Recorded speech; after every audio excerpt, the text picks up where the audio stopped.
মাবরুম দাম হলো আপনার 800 টাকা কেজি। এটা হলো 300 টাকা জিহাদি। আর তিনশিও হলো 600 টাকা কেজি। সুকারি হলো 800 টাকা কেজি। ম্যাকজুয়েল 1200 টাকা কেজি। আর মাবরুম হলো আপনার 1000 টাকা কেজি। সর্বোচ্চ হলো আমাদের 1800 টাকা, প্রায় আমাদেরই কিনা পড়ে এমনও খেজুর আছে।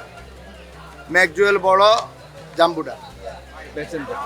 2000-1900। খেজুরের দাম কি একটু বেশি মনে হচ্ছে এবারে? না, অন্যান্য খেজুর কম, কিন্তু 2-3টা আইটেমের দাম অতিরিক্ত বেশি।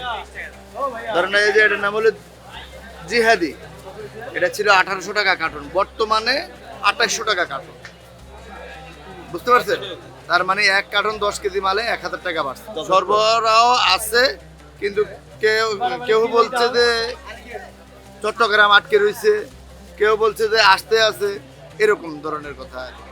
কিন্তু নর্মাল মালগুলি অতিরিক্ত, যেগুলি একবারে গরিব মানুষের মাল, ওগুলি অতিরিক্ত দাম বাড়ছে। আর হ্যাঁ, অতিরিক্ত বাড়ছে। আর যেগুলি মনে করতে 1000-1200 টাকার ভিতরে আছে, ওগুলি আগের যে রেঞ্জ ছিল এখনো ওই রেঞ্জে আছে। তার মানে সাধারণ লোকের জন্য যেটা সেটার দাম একটু বাড়তি, এই হ্যাঁ, তো? ওটা বেশি চলে তো, তাই ওটার দাম ডাবল হয়ে গেছে। লোকাল খেজুর এটা আমি কিনছি 140 টাকা, এই মুহূর্তে বাজারে 120 থেকে 30 টাকা।